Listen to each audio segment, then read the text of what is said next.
Most of space isn't stars. It isn't planets, black holes, or swirling clouds of gas. Most of space is nothing. Not the poetic kind of nothing, the absolute suffocating zero everything kind. Vast spheres of pure darkness, hundreds of millions of light years wide, where the universe simply forgot to put anything. No stars, no dust, no sound, no direction, just an endless black that doesn't end in every direction forever. We call them voids, and they are not empty corners of the cosmos. They are the majority of it. The universe is mostly nothing. Picture the universe like a giant soap bubble bath. The bubbles themselves, the thin, shimmering walls, that's where everything is. Every galaxy, every star, every planet, every person who has ever lived. All of human history, every war, every love story, every Apollo mission crammed onto the surface of bubbles. And the inside of the bubbles, that's the void, pure emptiness, and the bubbles are much, much bigger than the walls. We've mapped over 8,000 voids so far. We keep finding more. The local void, the one right next to our cosmic neighborhood, stretches 200 million light years across. That's not a distance your brain can hold. Here's one way to feel it. A commercial jet flying at 575 miles per hour would take longer than the current age of the universe to cross it. And that's a small void. The largest void we know, the Boötes Supervoid, is roughly 300 million light years wide. It should, by all rights, contain thousands of galaxies. Instead, it contains almost none. Astronomers found it in 1981 and spent years assuming they'd made a mistake. They hadn't. But here's what the textbooks don't tell you. Voids aren't passive. They aren't just holes where stuff didn't show up. They are active, growing, hungry structures. They are expanding. They are merging with each other. They are reshaping the entire architecture of the universe, and they've been doing it since nearly the beginning of time. So what exactly are they? And why does the universe keep making more of them? How the nothing learned to fight back to understand where voids came from. You have to go back to the very beginning. Not metaphorically. Literally the first few 100,000 years after the Big Bang. The early universe wasn't smooth. It was lumpy in the most consequential way possible. Tiny quantum fluctuations, variations in density. Smaller than anything you could measure, were baked into the fabric of space-time from the very first moments. Some regions had slightly more matter. Some had slightly less. The difference was almost nothing. A fraction of a percent. Less than the variation in air pressure between your kitchen and your living room. But gravity is patient. Over hundreds of millions of years, the regions with slightly more matter started pulling harder. They attracted neighboring gas. That gas collapsed into the first stars, the first galaxies. Gravity compounded on itself like interest in a savings account you forgot you had. Slow at first, then impossible to stop. And the regions with slightly less matter, gravity drained them. The little bit of stuff that was there got pulled toward the denser regions next door. The emptier a patch of space became, the weaker its gravitational pull, the faster it lost whatever remained. A feedback loop with no exit. This is the origin of every void in the universe. Not an explosion, not a catastrophe, just the ruthless, patient math of gravity run forward for 1 billion years. By the time the first galaxies had fully formed, the large-scale structure of the universe was already set. A vast cosmic web, sheets and filaments of galaxies glowing like morning frost on a spider's web wrapped around enormous growing spheres of nothing. Here's the part that should stop you cold. That web, every galaxy cluster, every filament, every supercluster occupies only about 5% of the volume of the observable universe. The other 95% void, pure structured, deliberate emptiness. We didn't evolve in the typical part of the universe. We evolved in the rare part, the lit-up, crowded, noisy exception to a rule that says the universe prefers darkness. Think about what that means for the story we've been telling ourselves. Since the Apollo mission, since the space race. Since the first time a human looked up and felt the pull of the stars, we've imagined space as a frontier. Vast, yes. Dangerous, sure. But crossable. full of destinations. The assumption underneath every NASA poster and every science fiction novel is that if you travel far enough, you'll find something. But the universe's honest answer to that assumption is a void 300 million light-years wide, containing almost nothing going nowhere. Most of space isn't a frontier. Most of space is a locked room with the lights off. So what happens if you go inside the prison with no walls?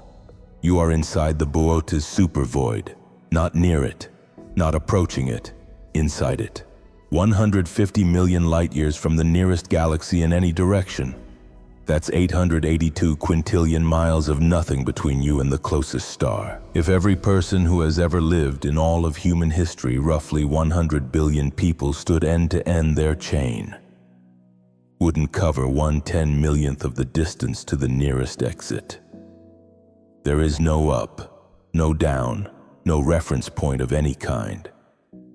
The human brain evolved to navigate by landmarks, mountains, coastlines. The position of the sun strip all of that away and something fundamental breaks. Researchers who study solitary confinement, total darkness, total silence, total isolation find that most people begin losing their grip on reality within 72 hours.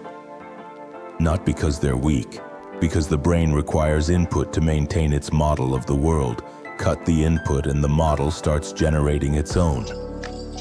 Now imagine that, but the isolation is measured in light years instead of hours. No civilization has ever faced this. No thought experiment quite captures it. The closest analogy in American experience might be drifting alone in the Pacific Ocean. No land in sight, no ships, no sound except water. But even then, you know land exists. You know which direction to swim. Inside a void, there is no direction. There is no land. There is, as far as your senses can confirm, nothing else in the universe at all. And here's the part that makes it a prison. You can't leave, not easily, not naturally. The boundary of a void isn't a wall you can see and fly through.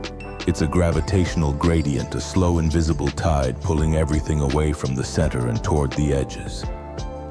Every galaxy that has ever drifted too close to a void's interior has been pulled back out like a marble rolling toward the rim of a bowl that curves the wrong way. The void doesn't trap you with force. It traps you by making every direction equally silently wrong. Fly toward the edge and you're fighting a current you can't feel, powered by the gravitational pull of thousands of galaxies you can't see yet. The harder you try to leave, the more the surrounding structure tugs at you. Most things that enter a void don't escape under their own momentum. They get redirected, pushed back to the walls, expelled like the void is clearing its throat. So you stay, in the dark, with no landmarks, no exits, no sound, but you're not completely alone. Look carefully, and this requires carefully, and you'll find them. Faint bluish smudges at the absolute limit of detection. Void galaxies, the rarest objects in the known universe. Small, gas-rich, quietly forming new stars at a pace so slow it barely registers, while the galaxies outside are colliding, merging, tearing each other apart in spectacular violence. Void galaxies are just existing. Calm, untouched, aging in slow motion. They are the loneliest objects we've ever found. And somehow, against all reasonable expectation, they are alive. The void doesn't kill you, it saves you. Here's the turning point. The thing that reframes everything. We've been thinking about voids wrong. The entire time, since the moment astronomers first mapped the cosmic web, since the first time a scientist looked at a supervoid and felt a chill. We've been treating voids as the absence of something. The dead zones. The failures, the places where the universe didn't bother. But voids aren't where the universe gave up. They're where the universe is safest. Outside a void, in the crowded, luminous, galaxy-dense regions where we live, the universe is violent in ways that are hard to overstate. Galaxies collide on timescales of hundreds of millions of years, ripping each other's star-forming gas away. Supermassive black holes at galactic centers periodically wake up and blast radiation across entire galaxy clusters, sterilizing everything within range. Gamma ray bursts, the most energetic explosions in the universe, are most common in dense active regions. The crowded parts of the universe are full of light, yes. They're also full of things that will kill you. Void galaxies experience almost none of this. No neighbors means no collisions. No collisions means intact gas reservoirs. Intact gas reservoirs means the slow, steady, continuous birth of new stars long after the galaxies in dense clusters have burned through their fuel and gone dark. A void galaxy left alone in its ocean of nothing could keep forming stars for hundreds of billions of years. Maybe longer. This means something almost unbearable to sit with. In roughly 100 trillion years, a number so large that the current age of the universe is less than a rounding error, the last star in the universe will not be born in a glittering galaxy cluster. It will not be born near anything we'd recognize as civilization.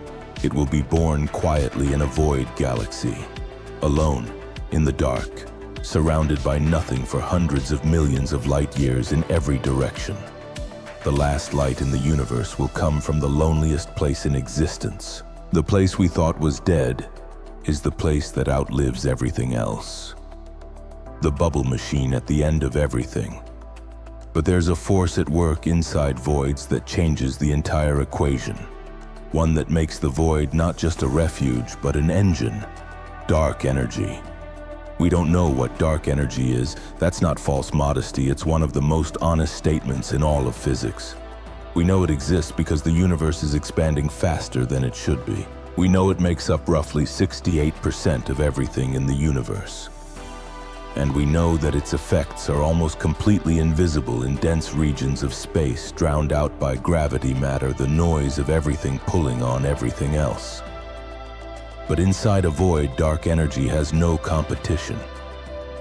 Think of it like wind on an empty highway versus wind in a city. In Manhattan, the buildings break up, the gusts redirect them, absorb them. You feel a breeze. On a flat Kansas highway with nothing for 50 miles in any direction, that same wind hits you like a wall. Same force, completely different experience. Inside a void, dark energy is the only thing happening. And what it does is expand space itself, not just moving things apart, but stretching the fabric of space-time between them. The void grows, its walls get pushed further out. The filaments of galaxies on its edges get thinned. Stretched, pulled apart like taffy being worked by something with infinite patience and infinite strength. This is not a future prediction. This is happening right now. Every void in the universe is getting larger. Every filament is getting thinner. Every galaxy cluster is on the longest timescales, being slowly starved of the material it needs to stay dense and bright. The bubbles are winning, and they have been winning quietly since before our sun existed. The beautiful cosmic web, the sheets and filaments that look like a neuron firing when you zoom out far enough, the structure that took billions of years to build is being slowly, methodically dismantled. Not by catastrophe, by expansion, by the silent, patient growth of nothing. At some point in the deep future, voids will merge with other voids. Supervoids will swallow the spaces between them. The walls of galaxies will thin past the point of coherence, and eventually, on a timescale that makes 100 trillion years look like a Tuesday afternoon, the observable universe will be one single incomprehensible void. Every structure gone, every filament dissolved, every cluster scattered past the point of recognition. The universe's final state isn't fire.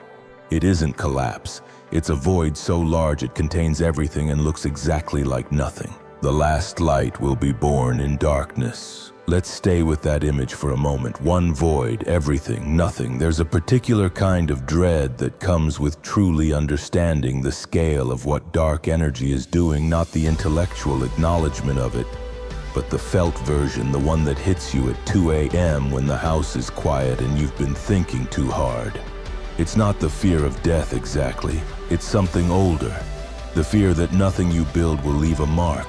That the universe doesn't just not care, it actively, mechanically erases.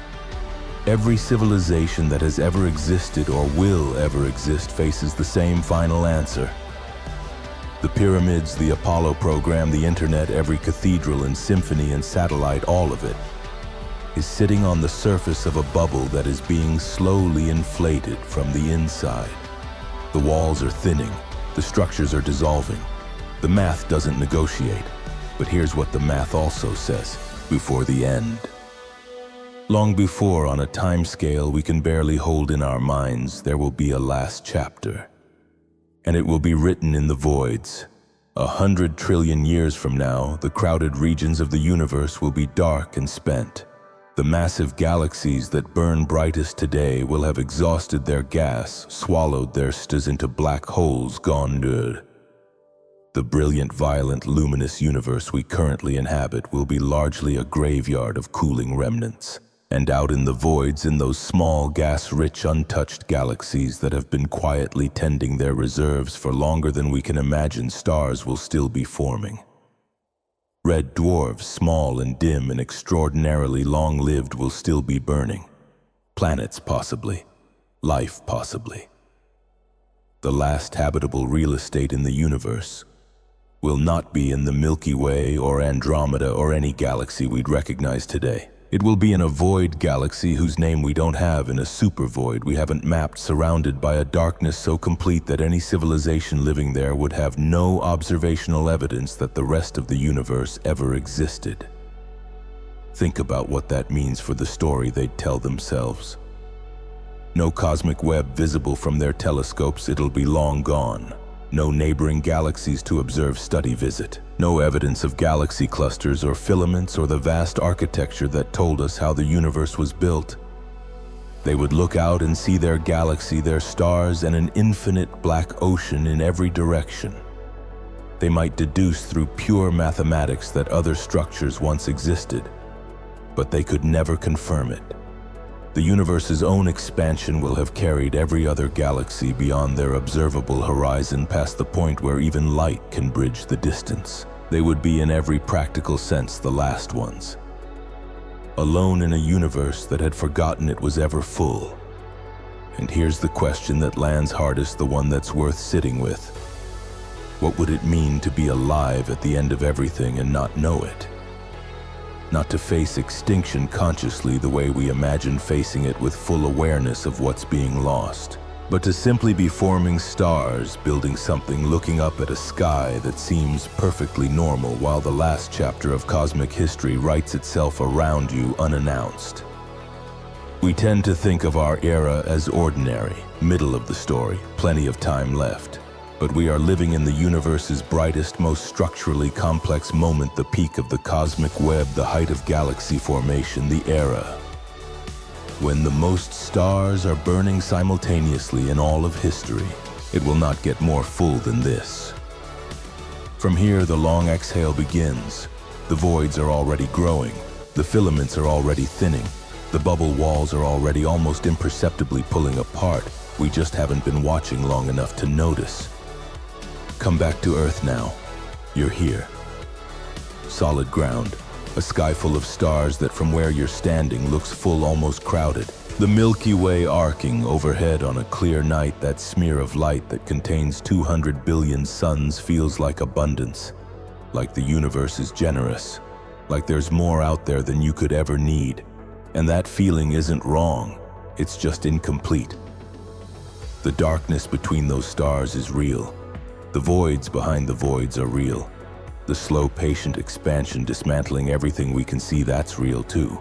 But so is this. You are standing at the exact moment in cosmic history when the lights are brightest, before the long cooling, before the filaments thin past recognition, before the last void swallows the last wall of galaxies and the universe forgets it was ever anything other than silence.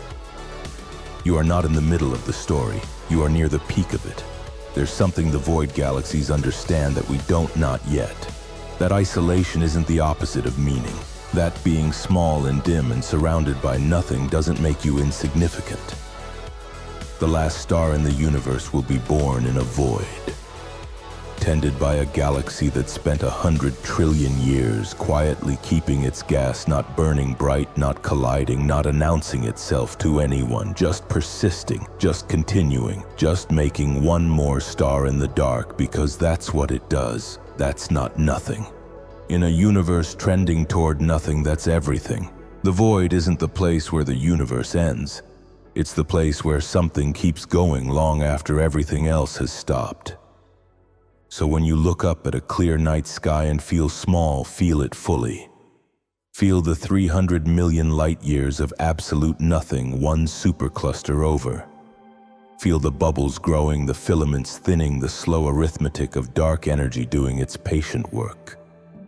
Let it land, and then notice that you're still here. Lit up, warm, thinking about the dark. That's not insignificant. In a universe this empty, that's the rarest thing there is.